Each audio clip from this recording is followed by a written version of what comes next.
गुरुदेव स्वागतम गुरुदेव स्वागतम गुरुदेव शरणागतम गुरुदेव शरणागतम गुरुदेव स्वागतम गुरुदेव सुस्वागतम गुरुदेव स्वागतम गुरुदेव सुस्वागतम गुरुदेव। श्री सद्गुरु महाराज की जय।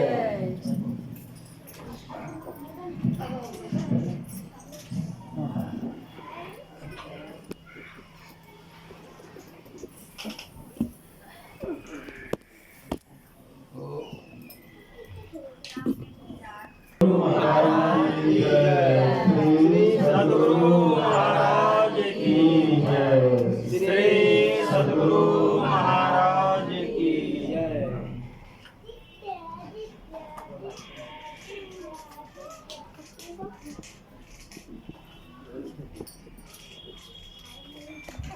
श्री सद्गुरु महाराज की जय। श्री सद्गुरु महाराज की जय। श्री सद्गुरु महाराज। आइए।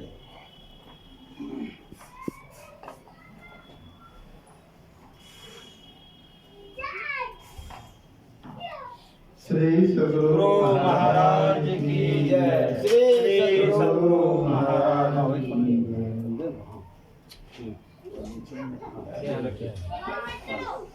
उठो ना तो नंबर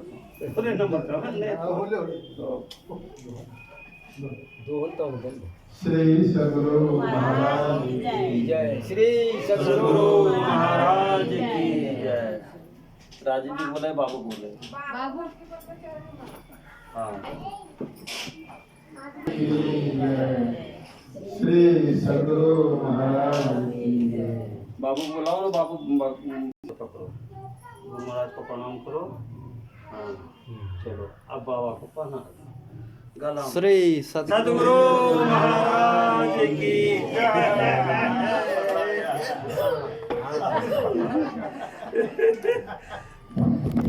आराम से देखना कहाँ है। ठीक आ रहा है। मंगल मूर्ति सद्गुरु मिलवाए सर्वाधार मंगलमय मंगल करम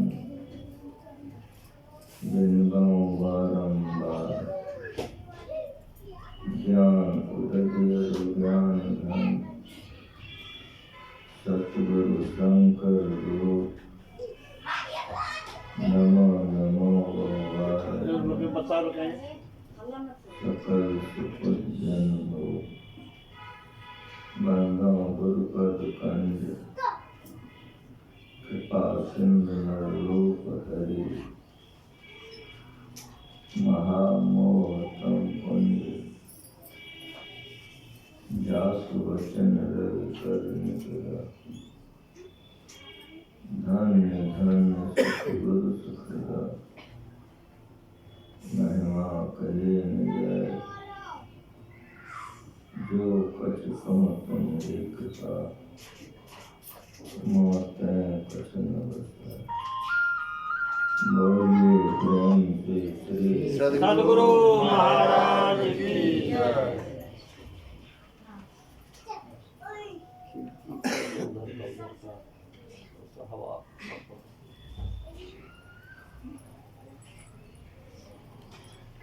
सब समय बधाई शुद्धात्मा यह संसार नाशवान है, इसलिए ये नाशवान पदार्थ से बना है, इसीलिए यह संसार असत्य है। जिस शरीर में हम लोग अभी मौजूद हैं, उपस्थित हैं, यह शरीर भी असत्य है। इसलिए कि इसका निर्माण नाशवान पदार्थ से हो, जो परस्पर बदलते चला जाए, उसको असत्य कर। संसार में हम लोग जितने जो कुछ बन करके हैं,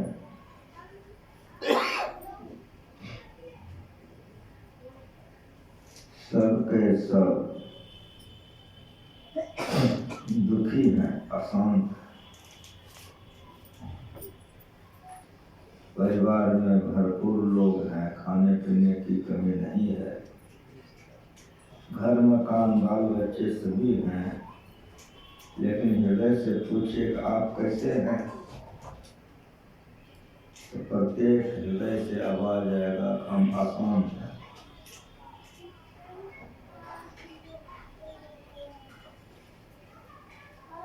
अशांत क्यों है? आपका परिवार है, पति है, पत्नी है, बच्चे हैं, मकान है, खाने के लिए मिल रहा है, फिर अशांत क्यों है? चाह है, वह चाह क्या है?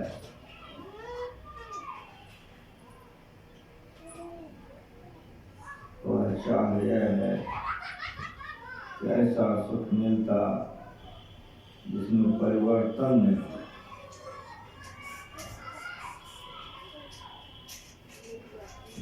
इस चाह की खोज में संसार के पदार्थों में खोजते हैं, जब से जन्म हुआ है।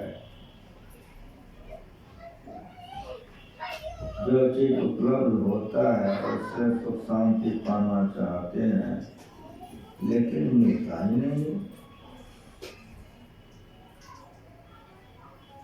क्या ऐसा है ही नहीं? है, अवश्य है, लेकिन हम लोगों को पता नहीं।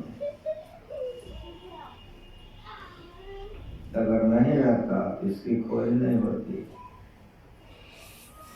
संसार के जितने जीव हैं, हम ही लोग हैं, थोड़ा थोड़ा सुख अवश्य भोगते हैं। जो सुख थोड़ा थोड़ा भोगते हैं,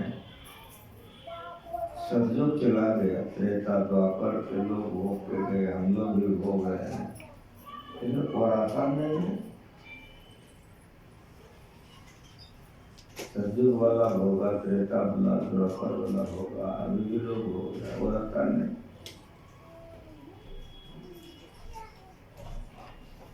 बिचारी है, वो रहता क्यों नहीं?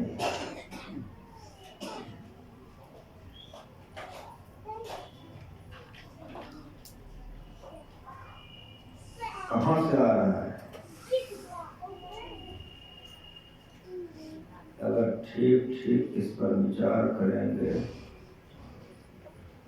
तो आपको पता होना चाहिए, जो सुख का भंडार होगा वो अनंत हो।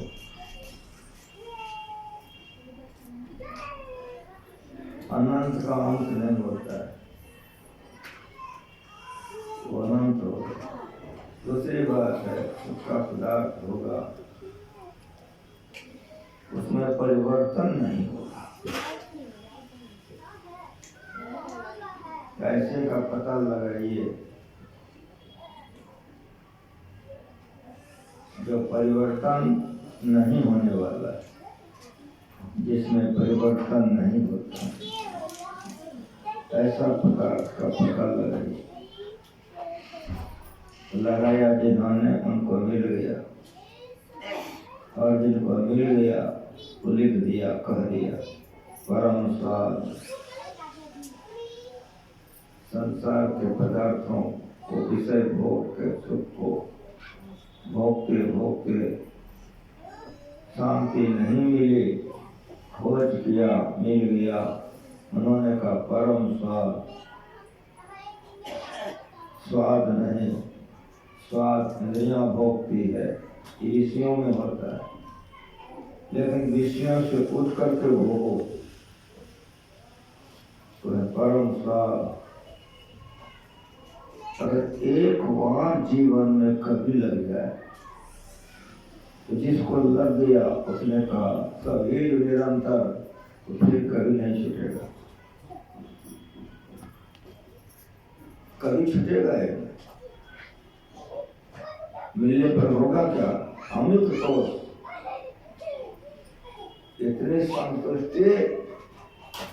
संतुष्टि कि चाह गई, चिंता मिटी, मनमा बेपरवाह, जाको कछु न चाहिए, सोई सहनसा।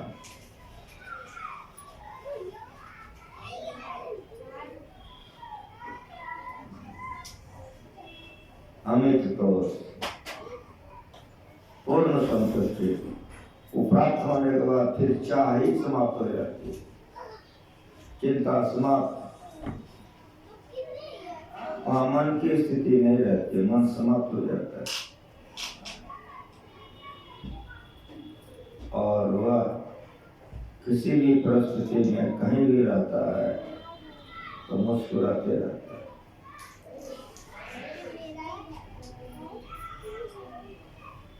इसीलिए प्रत्येक को चाहिए इसका पता लगा। विश्वनाथ बाबू का शरीर नहीं है, उनके सुपुत्र अरविंद बाबू ने आयोजन किया है। आप तमाम लोग सुनने आए हैं, आपको पता है उनका शरीर नहीं है, जला दिया गया, दफना दिया गया, तमाम को मालूम है। तेरे सत्संग किसके लिए? श्राद्ध किसके लिए? वेदांत ज्ञान बतलाता है जो जला दिया गया, जो दफना दिया गया, वो अल्प, बहुत थोड़ा,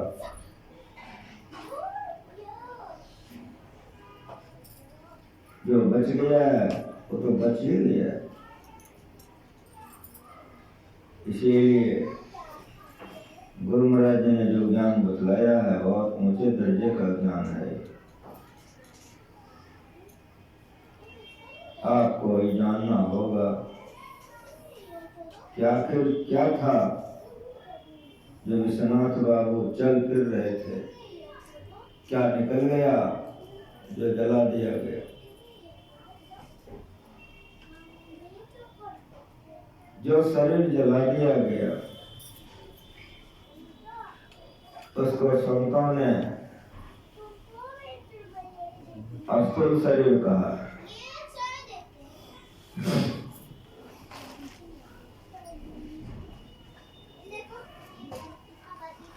जो संसार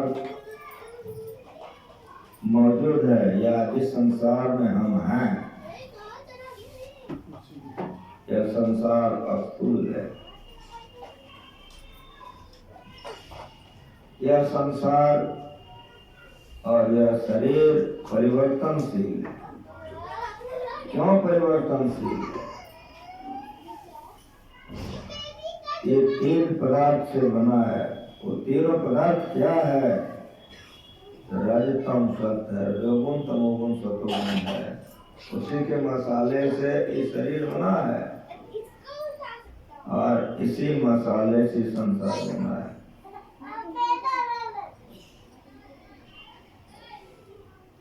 रजोगुण उत्पन्न होना, सतोगुण पालन होना और तमोगुण विनाश होना। ये तीनों गुण जहाँ तक काम करेगा आपको शांति नहीं मिलेगी। क्यों? ये परिवर्तनशील है,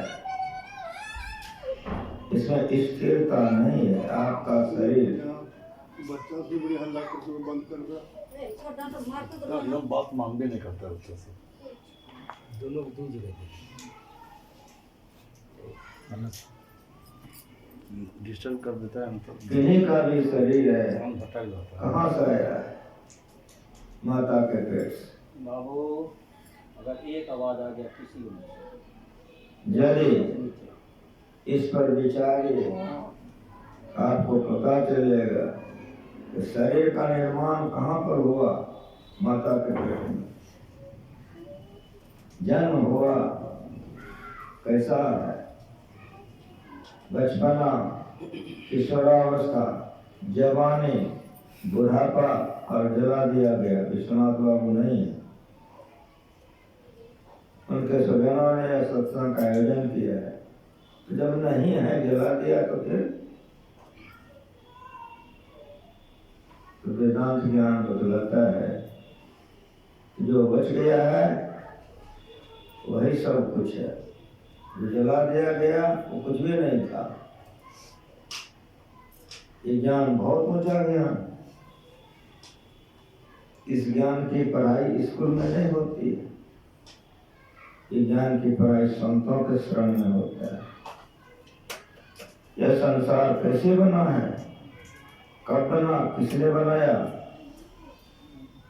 इन तमाम बातों पर जो दिल दिमाग लगाता है उसको महापुरुष कहते हैं। और जिन्होंने लगाया, पता लग गया, बता के गया।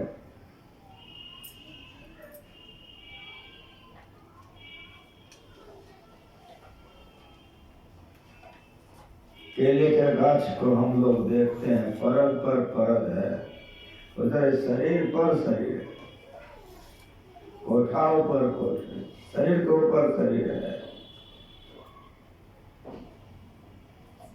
गुरु महाराज ने कहा कैसे बुझोगे कि शरीर के ऊपर शरीर है। तो गुरु महाराज ने इस पर कथा कहा। इस सत्यवान लकड़ी काटने के लिए गाछ पर चढ़ गया। सावित्री नीचे में थी। सत्यवान ने कहा कि देवी सिर में दर्द हो रहा है। सावित्री ने कहा कि देव आप नीचे उतरा। मैं नीचे उतरा, सिर सहलाने लगी, कहा बड़ी तेज दर्द हो रहा है। इस तरह से पलथी मार दी सावित्री। सत्यवान को ये डाली, सर सहलाने लग रही, सर सहला रही है। जम आया, लौट गया। जमराज ने पूछा तुम खाली हाथ आया? कहा जी। कहा क्यों?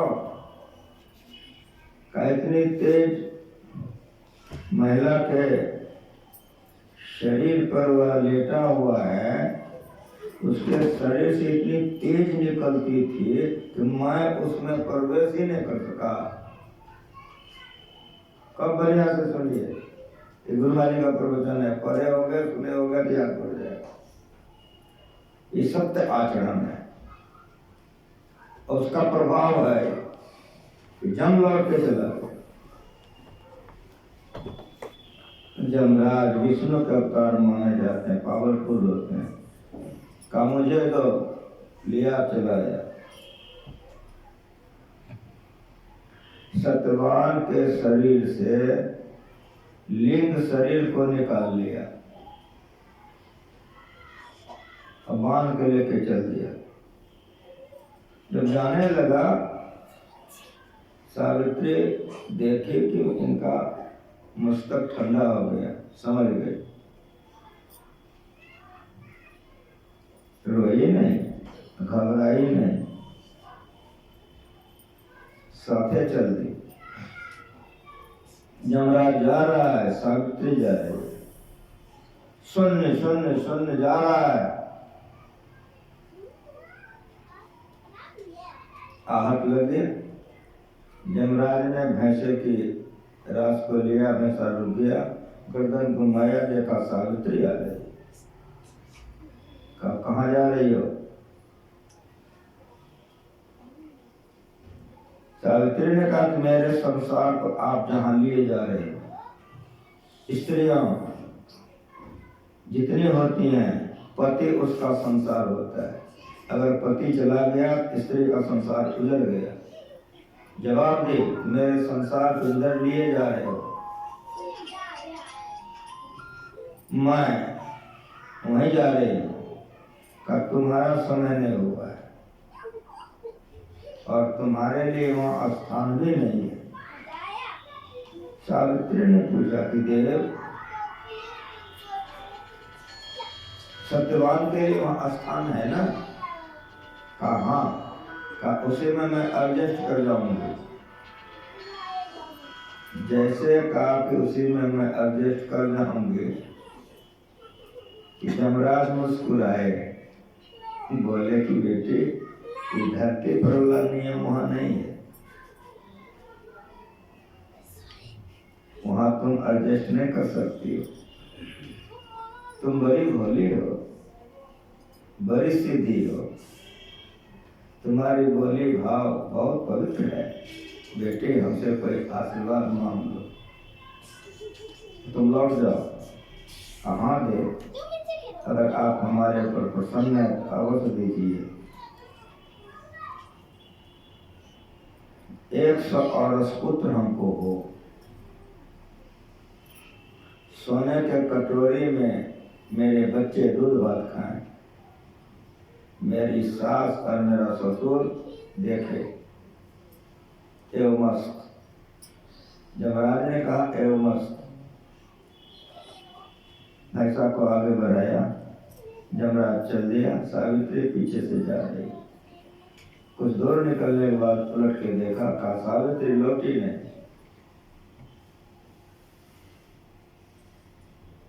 कहा कि देव, मैं पहले कह चुकी हूँ कि मेरा संसार जिधर जाएगा मैं उधर जाऊंगी।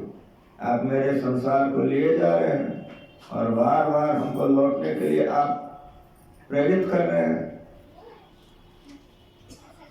मेरी बात सुनिए। का बोलो। का आपने मुझे पुत्री शब्द से संबोधन किया है, तो पिता का हृदय तो कोमल होता है, बच्चों को प्यार से देखता है, बच्चों का दुख नहीं सह सकता है। आप कैसे पिता है कि मेरे दुख को आप नहीं देख करके बार बार मुझे लौटने के लिए कहते हैं? पिता का हृदय तो कोमल होता है। जमराज प्रसन्न हो गए। जमराज ने कहा कि बेटी, फिर तुम और कोई एक वरदान मांग लो, लेकिन लौट जाओ तुम। का देव, अगर आप वरदान देना ही चाहते हैं तो यही वरदान दीजिए कि आपका वचन झूठा नहीं हो। का क्या बोली? का आपने मुझे आशीर्वाद दिया है और उस पुत्र होने का। महाभारत पर ये 12 प्रकार के पुत्र होते हैं, 12 प्रकार। हमारी माँ, हमारी बहनें जो संतान उत्पन्न करती हैं, जो अपने पति के रस से उत्पन्न करती हैं संतान को, उसको औरस पुत्र कहते हैं। इसलिए वरदान मांगे थे, उसमें औरस जोड़ के मांगे। जैसे कहा कि देव, आपका वचन झूठा नहीं हो। ठिठक गया जमराज, ठिठक गया जमराज, ठिठक गया। और जमराज ने कहा कि पुत्री, तुम जीत गई, मैं हार गया। ये सत्संग है, ये सत्य आचरण है। ये कथा कहकर गुरु महाराज ने कहा, जो लोग सुने हैं याद पड़ जाएगा, नहीं तो बीबुल का प्रवचन लिखा हुआ है, पढ़ के देखिए। हमको बच्चा से जो सुनने के लिए मिला है तो सुनिए मस्ती से। ये सुनाकर गुरु महाराज ने कहा कि सबसे पहले तो ये देखिए कि पवित्र आचरण में कितना बल है। सावित्री पतिव्रता थी,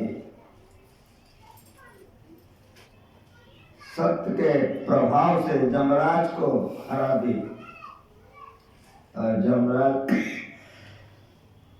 को हार मानना पड़ा। दूसरे में गुरु महाराज ने कहा कि सत्यवान के लिंग शरीर को आकर के जमराज ने पुनः इस शरीर में प्रवेश करा दिया। जमराज अंतर ध्यान हो गया।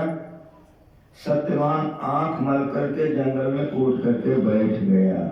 सदगुरु महाराज की जय।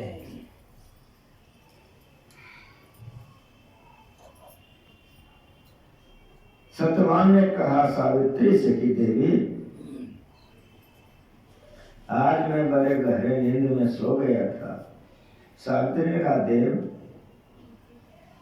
जिस नींद में आप सो गए थे, ईश्वर नहीं करेगा आपका दुश्मन भी उस नींद में सोए। चलिए, माँ पिताजी बहुत चिंतित हो गए होंगे, वे लोग चिंता करते होंगे, शीघ्र चलिए। ये लोग जंगल से निकलते हैं, लेकिन मेरी बात सुनिए। यहाँ जिस समय में सावित्री ने वरदान मांगी थी,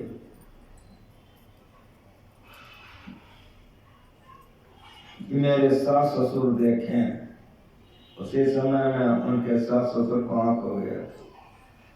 उनके सास ससुर चिंता से अंधे हो गए, इसलिए कि वे लोग राजा थे। दूसरा राजा चढ़ाई किया, जीत हो गई, तो उस जमाने में राजा पकड़ा जाता था तब मृत्यु दंड होती थी, उसको मार दिया जाता था। ये राजा गद्दी पर बैठता, अथवा नहीं तो उसको जेल में डाल देता। ये लोग भाग गया। एक कहीं देहात में जाकर के एक किसी के घर में अपना जीवन यापन करता था, लकड़ी काट के सत्यवान लाता था, बेच करके उसी से अंधे माता पिता पत्नी का पोषण करता। राज्यच्युत होने के कारण, इतनी बड़ी भयानक विपत्ति आने के कारण वे लोग चिंता से अंधे हो गए। लेकिन सावित्री ने इस कदर की सेवा की थी कि जरा सा भी दुख होने नहीं दिया था। जैसे यह वरदान मांगा, उस वरदान में सब निहित था। एक तो ये मांगी थी कि औरस पुत्र, और दूसरे में ये मांगी थी कि सोने के कटोरी में दूध भात खाए। 100 बेटा जो दूध भात खाएगा तो 100 सोना का कटोरी कैसे होगा? अर्थ था कि मैं जो राज्य से च्युत हो गई हूँ, मेरा जो राज्य चला गया है वो लौट जाए। और अर्थ था कि मेरी सास अंधी हो गई है, मेरा ससुर अंधा हो गया, उसको पुनः आंख हो जाए। ये पवित्र आचरण में ऐसी बुद्धियां होती हैं, जिसका आचरण भ्रष्ट होता है उसकी बुद्धि मोटी होती है, वो कुकर्मों को ज्यादा करता है। लेकिन जो आचरणवान होता है, होती है, उसका बुद्धि पवित्र होता है, और जिसकी पवित्र बुद्धि होती है वो सूक्ष्म और महीन तीक्ष्ण बुद्धि होती है। इसीलिए सास ससुर को जब आंख हो गया तो वे लोग देखा कि जा रात्रि व्यतीत हो गई, मेरा पुत्र नहीं आया, पुत्र वधु कहाँ है, खोजने के लिए निकले हैं। वे लोग जंगल से निकले, परस्पर रास्ते में भेंट हो गई। सावित्री ने सास ससुर के चरणों में प्रणाम किया, प्रश्न कर दिया कि पुत्रे बहुत देरी लग गई। जवाब दिया, हाँ पिता से, माँ ये सो गए थे, उठाने पर उठते नहीं। सही बात नहीं बताया। ये पवित्र व्यक्ति होते हैं, अपनी बड़ाई नहीं करते हैं।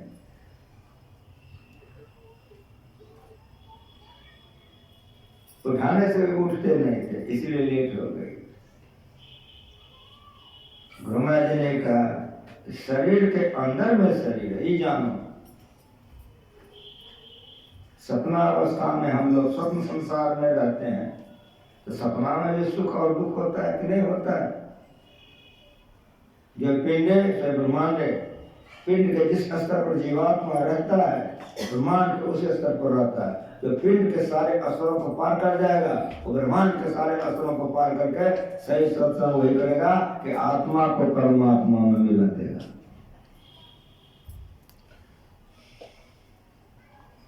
जिस तरह से सपना की अवस्था में आपका शरीर है, संसार है, उसको स्वप्न शरीर स्वप्न संसार कहते हैं। सपना के समय में जो भी चीज आप देख रहे हैं वो सत्य है, लेकिन झूठा कब हो गया? जब सपना भंग हो गया। तो सपना भंग कैसे हो गया? अवस्था बदल गई। क्या अवस्था बदल गई? तो आत्मा का स्थान परिवर्तन हो गया। क्या परिवर्तन हो गया? तो आत्मा कंठ चक्र से आज्ञा चक्र में आ गया। ये वेदांत ज्ञान है।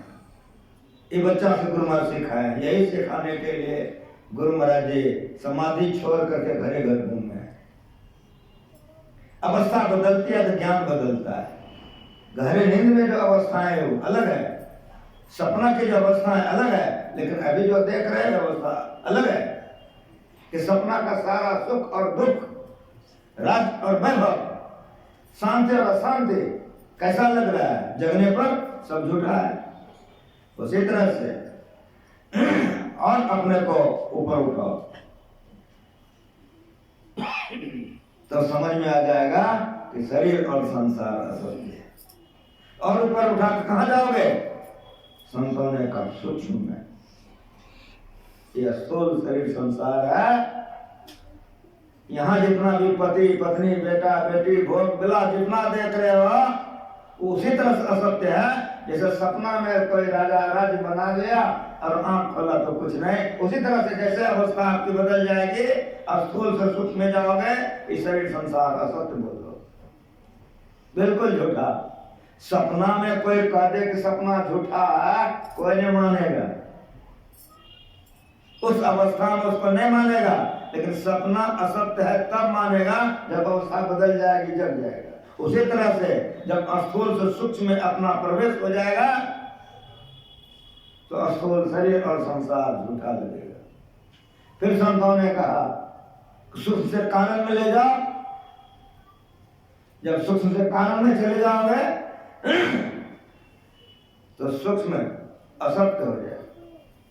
फिर कहा कि कारण से अपने को महाकारण में लेके चले जाओ तो कारण का सारा साफ झूठ हो जाएगा। ऐसा क्यों? ऐसा क्यों? ऐसा इसलिए कि 3 गुण से बना हुआ ये संसार है। सूक्ष्म वही है, कारण वही है और महाकारण वही है। ये वेदांत ज्ञान है। स्कूल में नहीं पढ़ाया जाता है, तब कहाँ पढ़ाया जाता है? संतों के शरण में, महापुरुषों के शरण में की पढ़ाई होती है। ये वेदांत की पढ़ाई है। ये चारों जो बना है कैसे बना है? तो कहा ये चारों असत्य पदार्थ से बना है। वो असत्य क्या है? रजोगुण तमोगुण सतोगुण। समयावस्था धारणे मूल प्रकृति को महाकारण मंडल कहते हैं। तो समयावस्था धारणे मूल प्रकृति को महाकारण मंडल क्यों कहते हैं? तो तीनों गुण वहां सम है। गुरु महाराज ने हम लोगों को समझाया सिखाया कि 3 रस्सी है, तीनों रस्सी का आप छोर ऐसे पकड़ लिए हैं, इसमें गांठ लगा दिए, गांठ लग गई ना तो 3 छोर बच गया। 3 छोर 3 पहलवान को पकड़ाइए, तीनों पहलवान का बल बिल्कुल बराबर हो, कमी बेसी नहीं हो। तीनों पहलवान का बल बिल्कुल बराबर हो, तीनों अपने ओर खींच रहा है। यदि तीनों का बल सम होगा, सम है ना, तो गांठ किधर जाएगा? यदि तीनों पहलवान का बल सम होगा तो गांठ किधर जाएगा? अस्थिर हो जाएगा। कैसे गुरु महाराज ने वेदांत ज्ञान समझाया है, समझिए। इनको उठा दीजिए, आँख खोल के बैठिए, अलग होकर के आप सबसे बड़े हैं। एक ज्ञान में तो औंधी लगवे करेगा। अरे पोता को बीमार पड़ जाएगा तो हम पे रहेगा, नींद लेनी पड़ेगा। कुमार यहाँ बैठिए।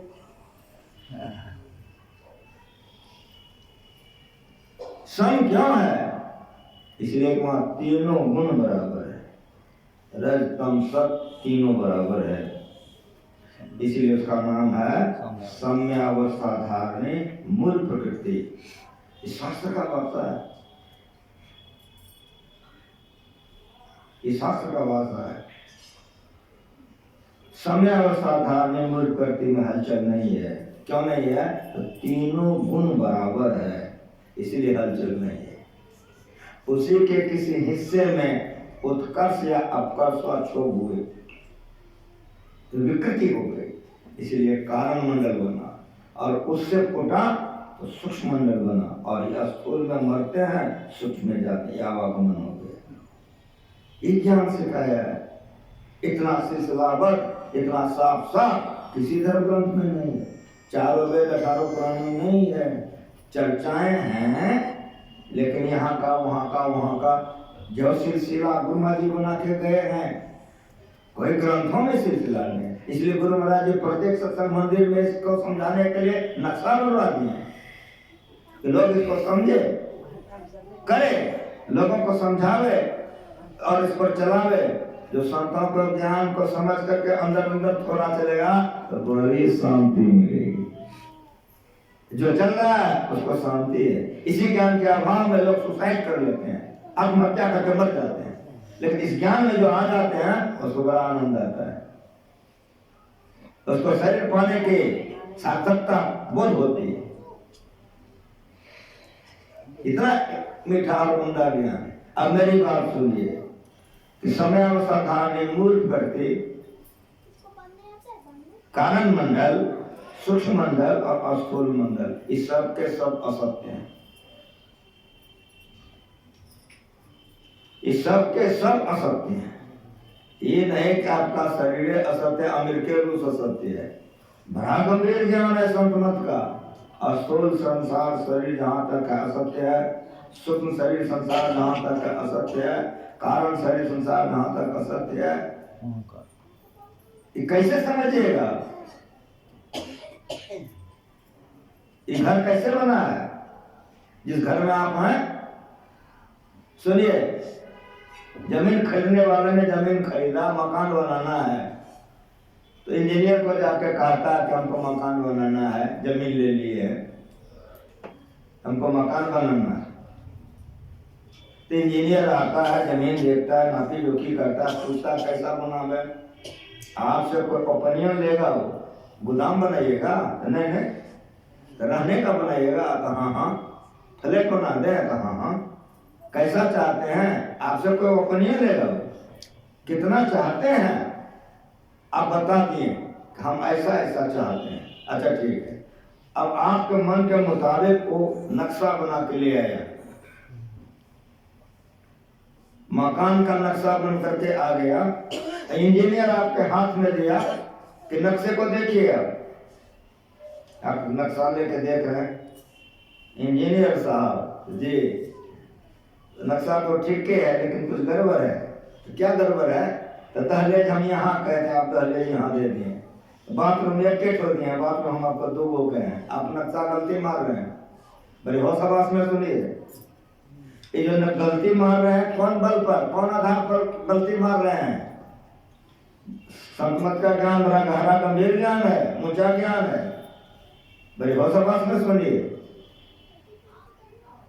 नक्शा को आप गलती मार रहे हैं, इंजीनियर को बता रहे हैं इसको सुधार के लाइए, तो सुधार के लाता है। तो आप जो गलती मार रहे हैं कौन आधार पर? आपके कलेजे में नक्शा बना हुआ है।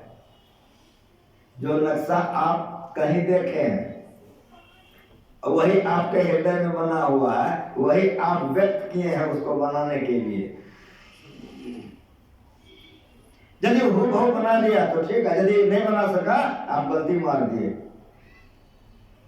जब वो सही कर दिया, नक्शा देख के आप खुश हो गए, हाँ बहुत बढ़िया नक्शा बना है, बहुत अच्छा। अब नक्शे के आधार पर ही मकान बनकर तैयार हो गया। बड़ी बढ़िया से सुनिए, नक्शे के आधार पर ही मकान बन करके तैयार हो गया। तो एक मकान ये है जिसमें आप रह रहे हैं, आपका बाल बच्चा परिवार रह रहा है, इसको स्थूल कहते हैं। इस मकान को स्थूल कहते हैं। दुनिया देखते सुन न बड़ा मोटा, लेकिन मैं आप तमाम लोगों से पूछता हूं कि बना कैसे? तो नक्शा देख करके तो नक्शा कौन चीज का है? मकान का है। ये मकान का नक्शा है। मकान है ना जी, कहना होगा हाँ मकान है। वो सूक्ष्म मकान है, वो कागज पर है। सूक्ष्म ना, सूक्ष्म ना छोटा, सूक्ष्म ना छोटा। उसको गाय नहीं कह सकते हो, उसको भैंस नहीं कहोगे, उसको गाछ नहीं कहोगे, क्या कहोगे? मकान कहोगे। ये मकान का नक्शा है, ये स्थूल मकान है, और कागज पर जो बना है सूक्ष्म, वो सूक्ष्म मकान है। अब मेरी बात आप सुनो खूब बढ़िया से। मकान बनाने वाला मकान क्यों बनाया? पागल नहीं था, कोई कारण होगा तो बनाया है। क्या कारण था? तो रहने के लिए घर नहीं था, शिवाला नहीं था, स्कूल नहीं था, कॉलेज नहीं था। मेरी बात समझ में आ रही है? बिगड़ कारण से काज होता है, उत्तर होगा कदापि नहीं। वो जो नक्शा बना है वो काज है, और जिस कारण से बना है वो कारण है। रहने के लिए घर नहीं था, एक कारण हुआ। बैठा का घर नहीं था, दो कारण हुआ। भूस्कार नहीं था, तीन कारण हुआ। स्कूल नहीं था, चार कारण हुआ। धर्मशाला नहीं था, पांच कारण हुआ। बहुत कारण होगा कि नहीं? एक को कहने कारण, अगर अनेक हो जाए तब क्या कहोगे? महाकाल। अगर पढ़े लिखे हो तो व्याकरण से विशेषण उठाओ, अब कारण में सटा दो, क्या हो जाएगा? महाकारण। समझ में आ रहा है? यह जो सृष्टि बनी है, इस सृष्टि इसी कदर बनी है। पहले महाकारण बना है, फिर कारण बना है, फिर सूक्ष्म बना है, और फिर स्थूल बना है। किसी भी चीज में इसको सटा दीजिए, विज्ञान को समझिए। जब तक सूक्ष्म नहीं बनेगा कभी स्थूल में बनेगा। गुरु महाराज जी शरीर मौजूद थे, गुरु महाराज जी शरीर मौजूद थे। कभी कभी कहीं कहीं उनकी मौज होती थी तो कहीं हमको प्रवचन के लिए भेज देते थे, चले जाते थे।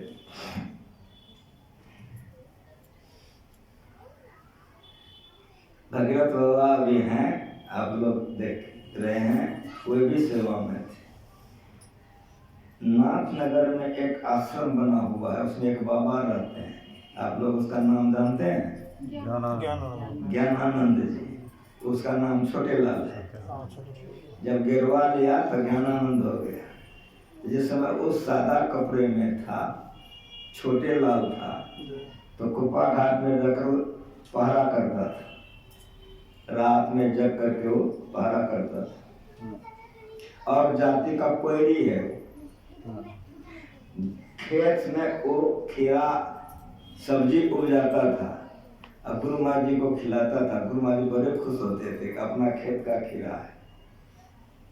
जब हम प्रवचन करने जाते थे, वो पहरा करता था। पढ़े लिखे बहुत कम है, बहुत कम। तो हमको उन्होंने कहा कि बाबा हमको प्रवचन करने के लिए नहीं सिखा दीजिएगा। तो एक जगह रहते थे तो अपना गुरु भाई हैं, सबको अपना अपना। तो हमको बड़ा सरलता से कहा, बहुत सरल हृदय का छोटे लाल है। तो कहा कि बाबा आप हमको प्रवचन करने के लिए नहीं सिखा दीजिएगा। हम कहा हम सिखा देंगे, हमारा बात मानिएगा तब। कहा कि बोलिए क्या करें? हम कहा 100 भजन याद कीजिए, हम प्रवचन सिखा दें। जैसे हम कहें कि 100 भजन याद कीजिए तो 1000 नहीं, सत्संगयोग का भजन और पदावली मुंह में है उसको। 100 भजन रट करके याद करके सुना दिया। अभी हम कोई भी बात बोलते हैं तो बड़ा प्रमाण के साथ बोलते हैं। अभी छोटे लाल जी शरीर 100 भजन याद करके दिखा दिया। कहा कि बाबा आप हमको कहे थे कि 100 भजन याद करो तो प्रवचन करने सिखा देंगे, 100 भजन सुन लीजिए हमसे। हम बड़े खुश हो गए, गदगद मन हो गया। हम कहे छोटे लाल जी अब आपको हम प्रवचन करने के लिए सिखा दें। तो हम जहाँ कहीं प्रवचन करने के लिए जाते थे तो छोटे लाल को साथ में ले लेते थे कि चलो मेरे साथ चलो।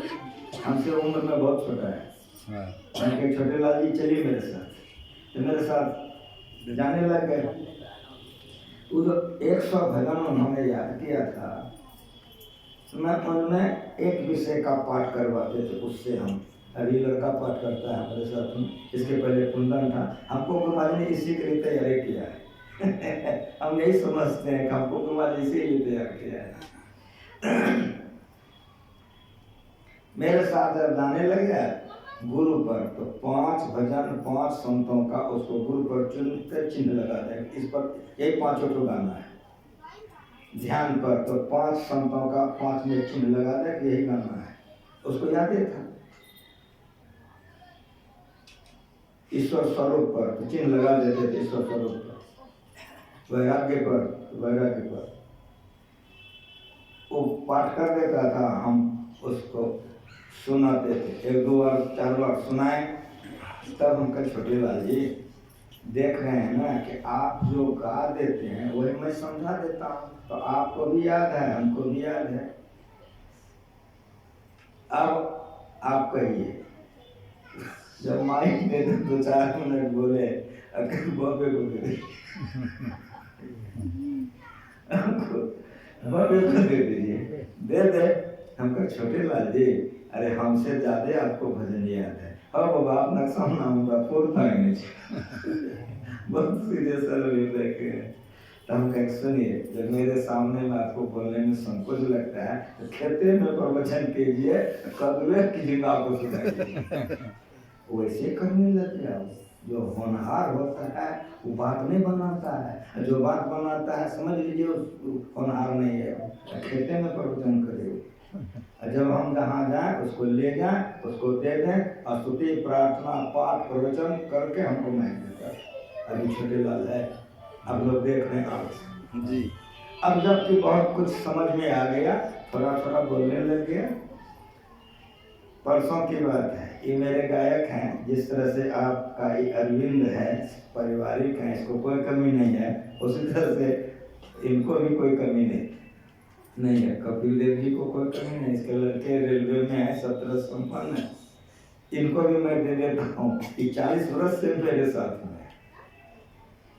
इनको भी मैं कभी दे देता हूँ कि आप प्रवचन कीजिए। जब मेरे साथ अरविंद रहने लग गया, इसको भी मैं देना शुरू कर दिया। ये थोड़े बोलते हैं, छोड़ देते हैं। तो मैंने कपिल देव जी से कहा उसको क्यों नहीं बोलने दे, कहा बाबा कैसे तो ही को तो हम की करिए, थोड़ा सा कैसे छोड़ दे। थोड़ा थोड़ा सीखते सीखते में कोई अभ्यास होता है। जब खूब बढ़िया छोटे लाल जी बोलने लग गए, भजन याद था।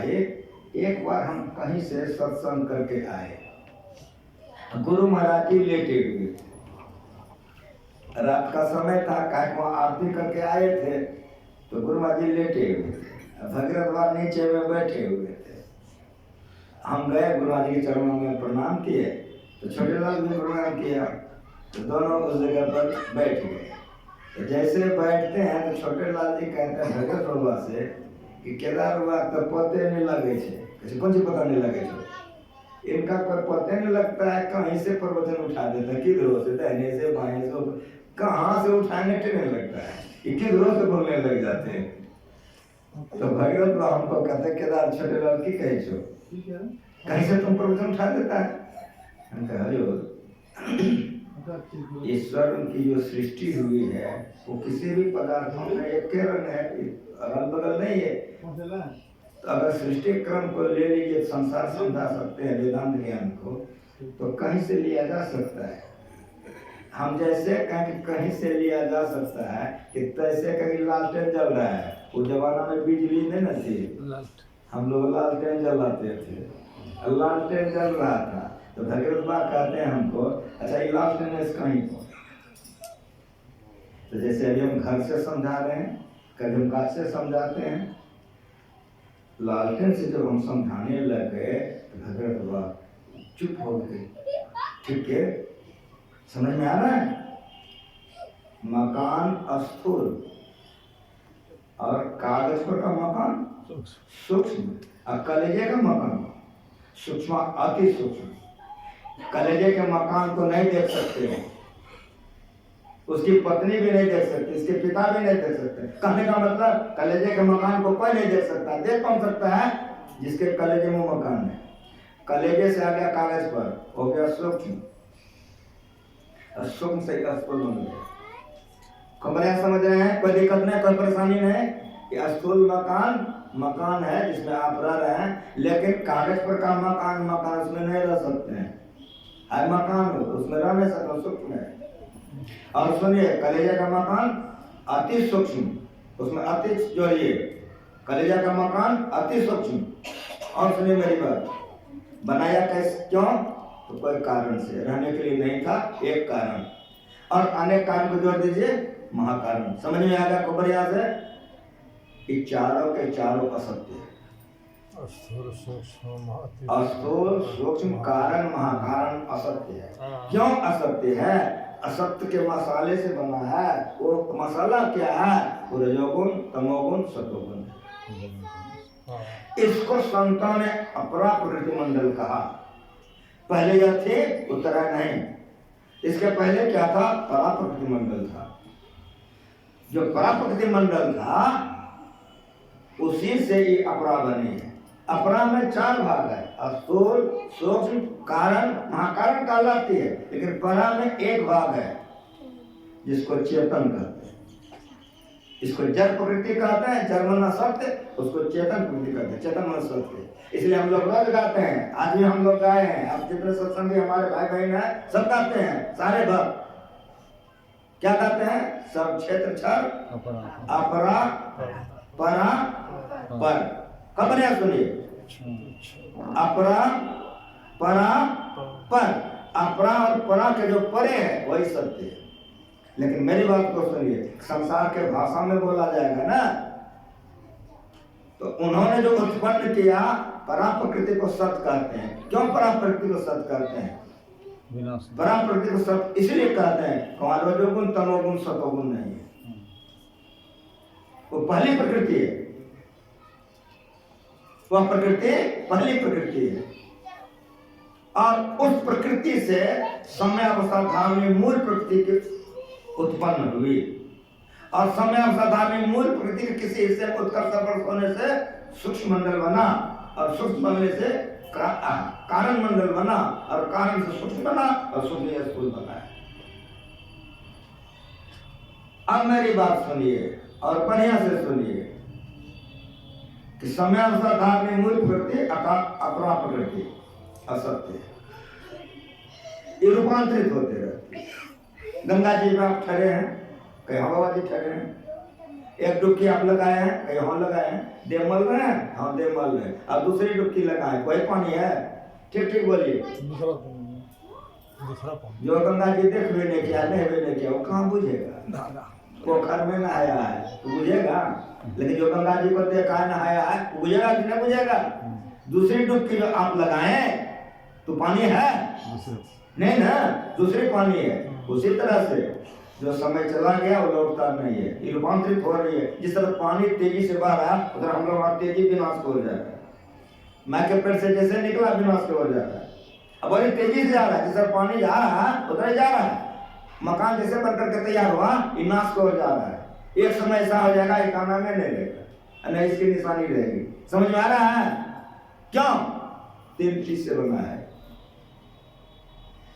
इस समझाने के लिए अखिल भारतीय जिला वार्षिक होता है, जो ज्ञान में नहीं करता खिस्सा कहानी करके अपना समय पार कर लेता है। तो महाराज जी ने जो ज्ञान समझाया है, ये ज्ञान को समझिए। ये असत्य मंडल है, ये असत्य टिका हुआ किस पर है यही जानना है।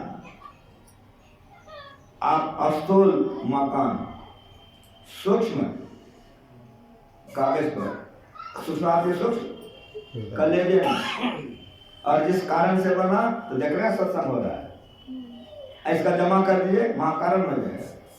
4 प्रकृति है, स्थूल प्रकृति, सूक्ष्म प्रकृति, कारण प्रकृति, महाकारण प्रकृति। ये चारों के चारों असत्य हैं, ये रूपांतरित होते रहती है।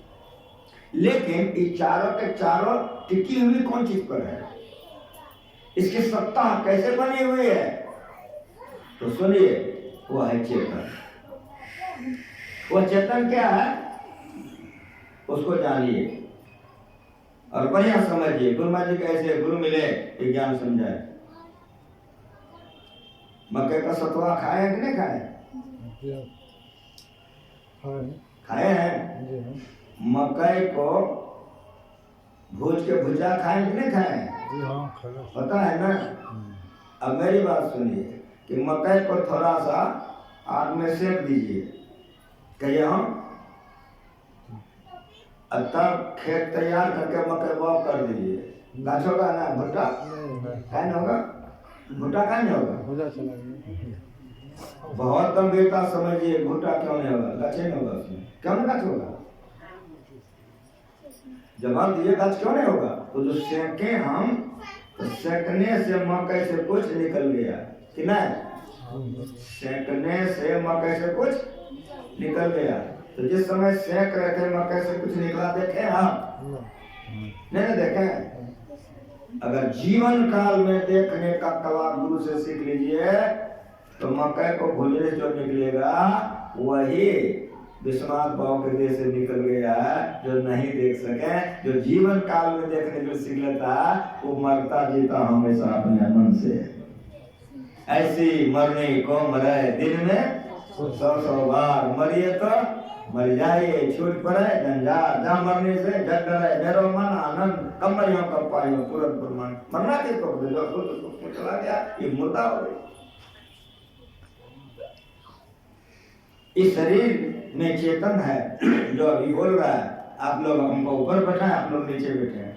ये बाबा जी को आग में सेक के बोल दीजिए, गरजेगा ना? हाँ बोलिए ना। आग में सेक दीजिए देह को खूब बढ़िया से, तब माइक दे दीजिए, गरजेगा। सब बात में ऐसे नहीं करिए। ये नहीं कि यहाँ बैठे हैं ससुराले चले गए, यहाँ बैठने बेकार हो गए। समझ के बोलिए। इस शरीर को अगर आग में सेक दीजिएगा जिंदा रहेगा, तो जब जिंदे रहेगा तो बोलेगा कैसे? ऐसे कैसे कर? ऐसे ही से कहिए। सुनिए तो बड़ा मन से सुनिए, वेदांत ज्ञान सुनने आए हैं। ये सत्संग है, लटर पुटर नहीं है, किस्सा कहानी नहीं है। एकदम हाजिर होकर के सुनिए। अगर इस शरीर को सेक दीजिएगा आग में, मर जाएगा। जैसे आपने मकई को सेक दिया, मकई मर गया, उधर ई मर गया। मकई से जो चीज निकल गया वही इस शरीर से निकल गया। समझ में आ रहा है? जो निकल गया वो क्या है? वही चेतन है। जो लोग बीमार पड़ते हैं, प्राकृतिक चिकित्सा वाला कहता है अमृतान खाइए, मृतान मत खाइए। अमृतान चना को फुला दिए, मूंग को फुला दिए, गेहूं को फुला दिए, मकई फुला दीजिए, अंकुर हो जाएगा कि ना? तो अंकुरित अन्न खाइए, दांत मुंह का लाल लाल रहेगा, उसमें अमृत है। अब भूज दीजिए तो अन्न मर गया। भूज देने से अन्न मर गया। तो मरा हुआ अन्न खाइएगा तो मुर्दा ऐसा मुंह कान होगा। ये प्राकृतिक चिकित्सा वाला कहता है। लेकिन मेरी बात सुनिए, अमृतान्न खाइए, अंकुरित अन्न खाइए, लाल मुंह लाल लाल रहेगा। ये तार को लगा दो उस प्लग में, जरा लाइट जाएगा ऊपर, काम हो रहा है। समझेगा तो उसका ऐसे सवाल का साथ थोड़े समझ सकता है।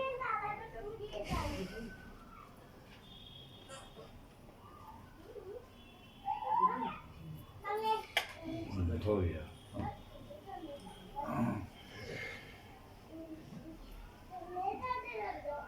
अमृत किसको कहा?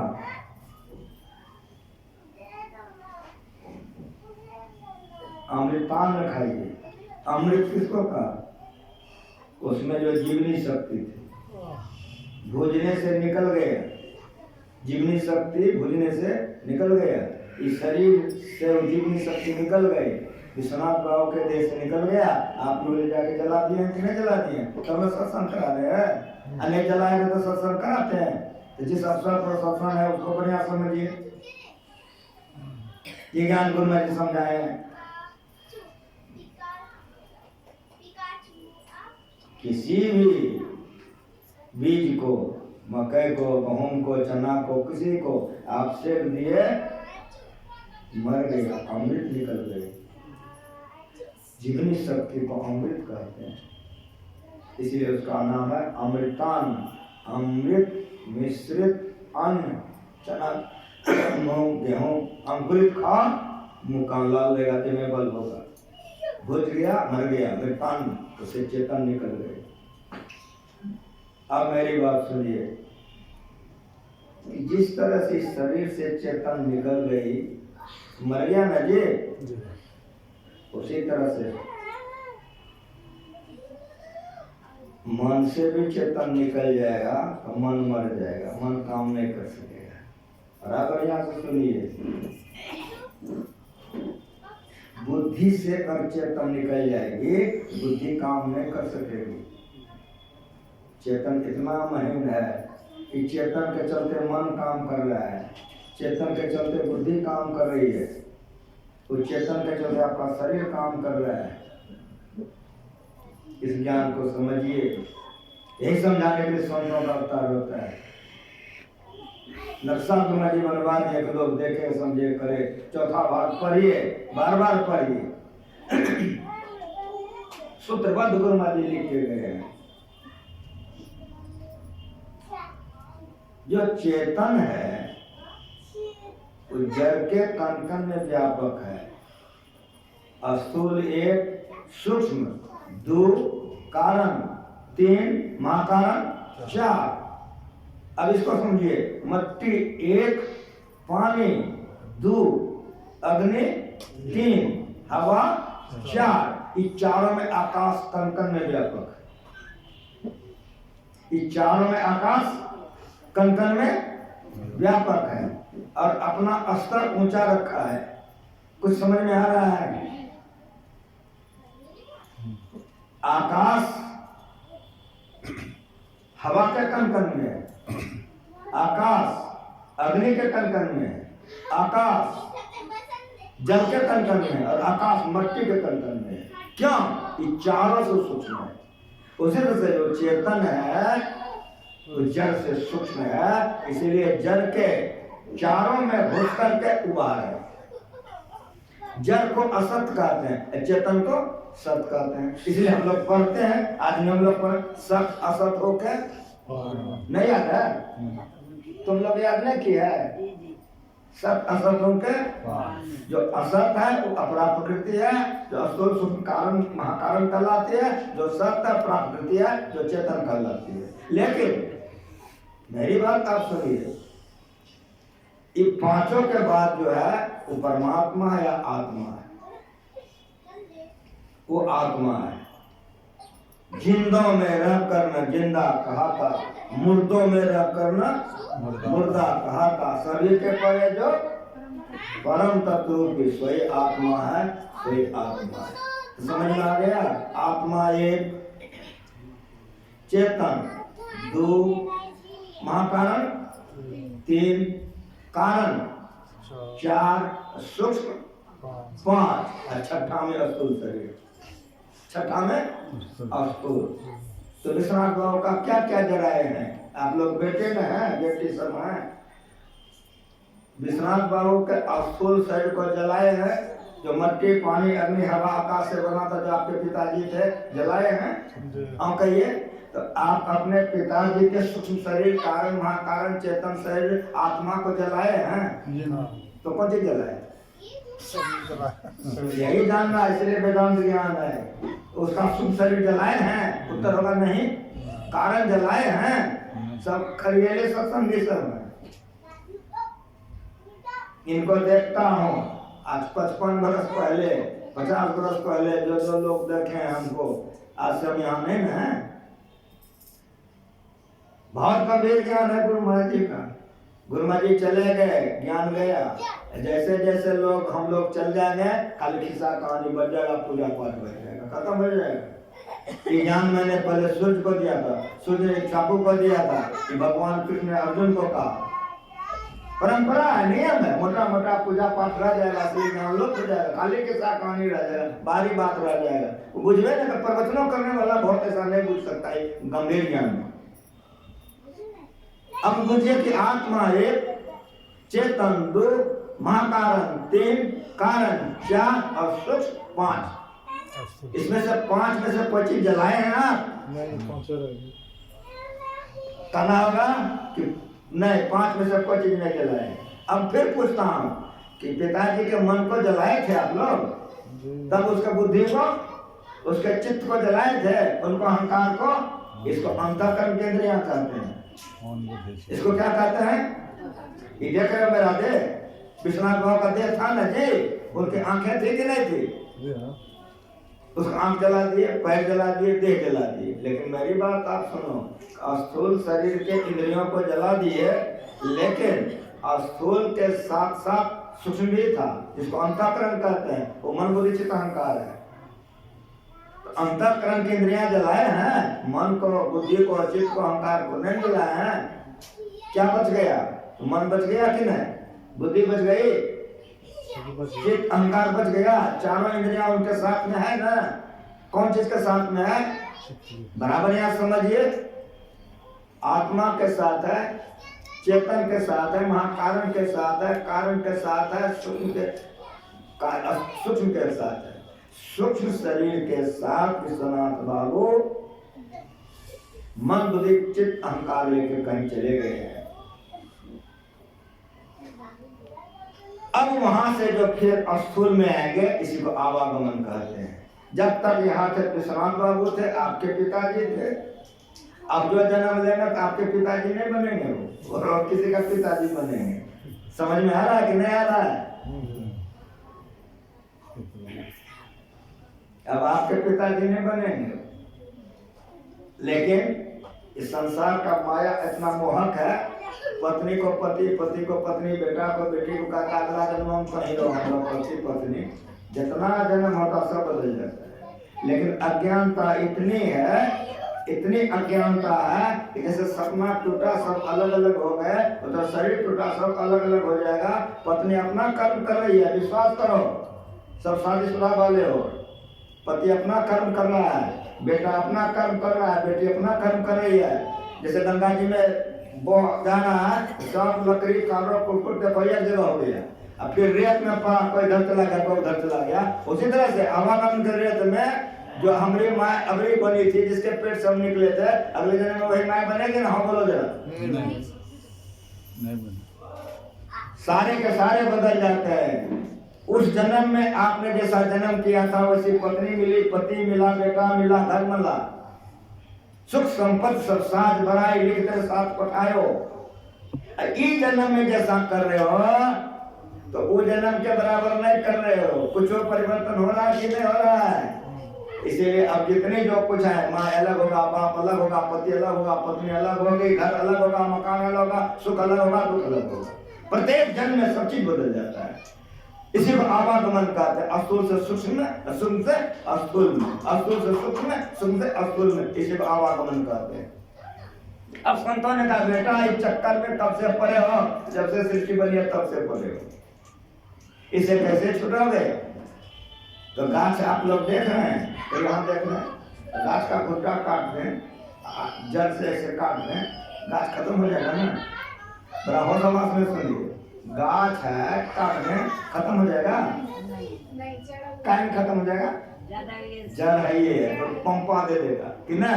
उधर से विश्वनाथ बाबू मर गए, समुच्चा खत्म नहीं होगा, पंपा दे देगा, फिर आएंगे यहाँ जन्म लेकर। जैसे समझो हम जिसके चरण में जीवन बिताए, मेरा मालिक जो सिखाया, जब हम बोलते तो हम अपने मस्ती में बोलते हैं, हमको सोचना फसना नहीं पड़ता है। हम सोए थे, सच कर रहे हैं, जाके उठा दिया बाबा 4 बजे। हम मंच पर आए कुछ सोच समझ के आए, लेकिन इतना सोच के आए हमारा पारिवारिक सत्संग आ जाए, हमारे परिवार के सारे लोग रहेंगे, तो परिवार को ज्यादा मिलना चाहिए कि नहीं मिलना चाहिए?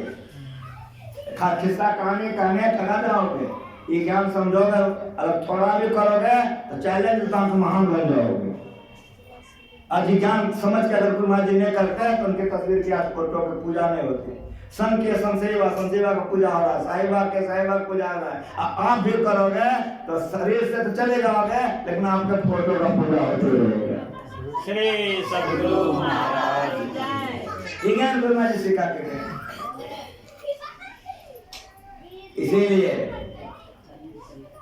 अपरिवर्तनशील आत्मा है, अपरिवर्तनशील आत्मा है, उसमें परिवर्तन नहीं होता है। आत्मा को परमात्मा में मिलाप करा देना ईश्वर है। यही क्रिया को मीरा ने की, कबीर ने किया, नानक ने किया।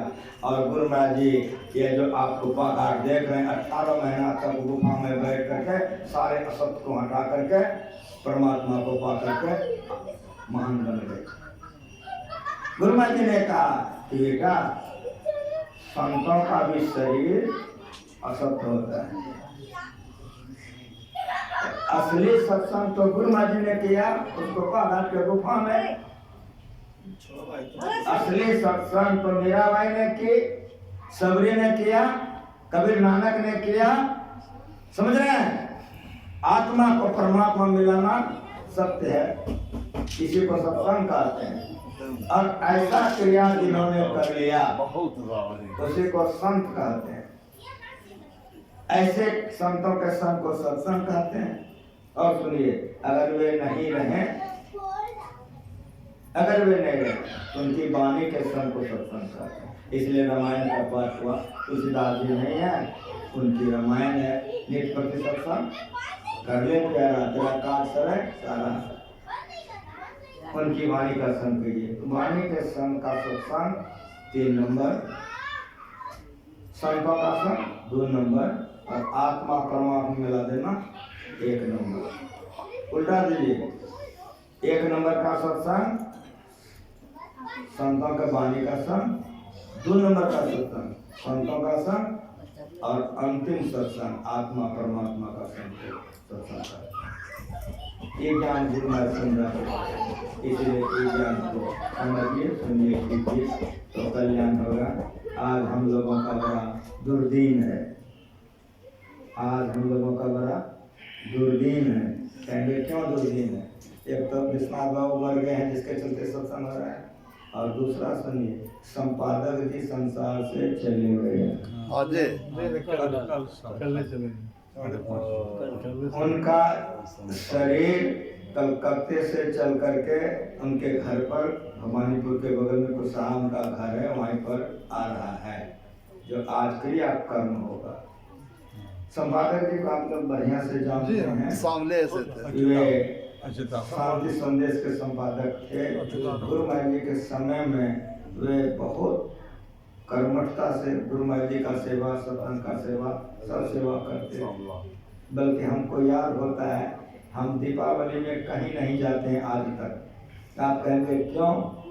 तो गुरु महाराज जी के साथ में जितने जो लोग थे, मैं सबसे छोटा था। जब संपादक जी बाजार करने जाते थे, उस समय में वही बाजार करते, तो गुरु महाराज जी कहते थे संपादक जी से, संपादक जी सरकार आप बाजार जा रहे हैं सामान लाने के लिए? कहा जी।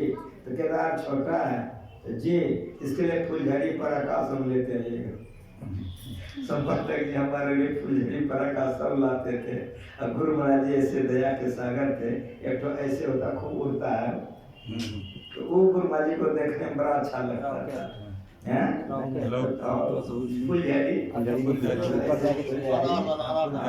तो गुरु महाराज जी कुर्सी लगा के बैठ के देखा करते थे, लाते थे संपादक। कल 6:30 बजे शाम में अरविंद हम जहाँ थे वहाँ आरती उरती के बाद हम लोग कहें कि अब 6:30 बज गया, चलो बैठ करके अपने लोग ध्यान करेंगे।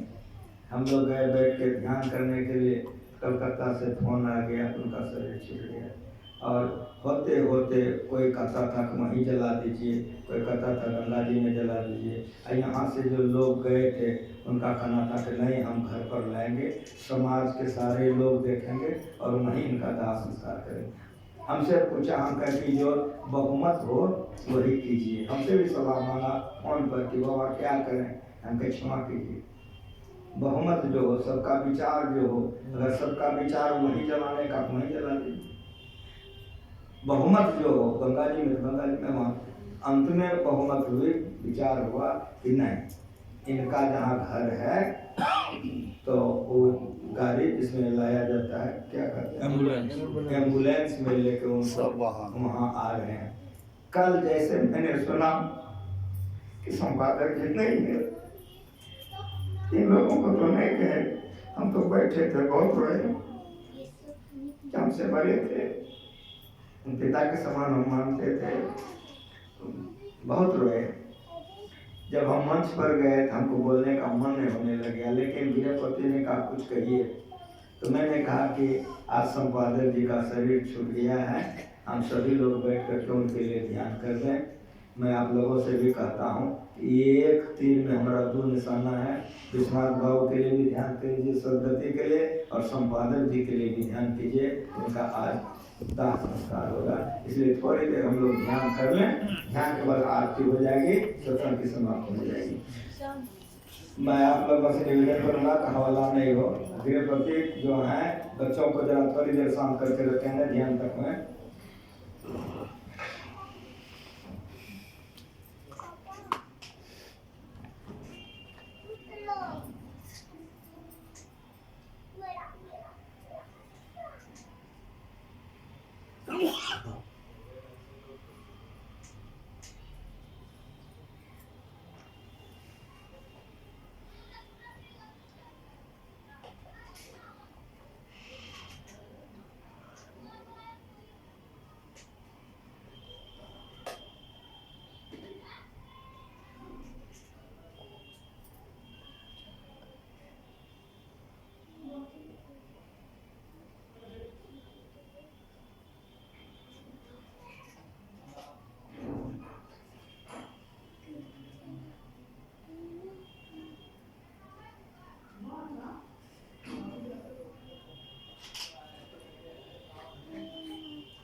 श्री सदगुरु महाराज की जय।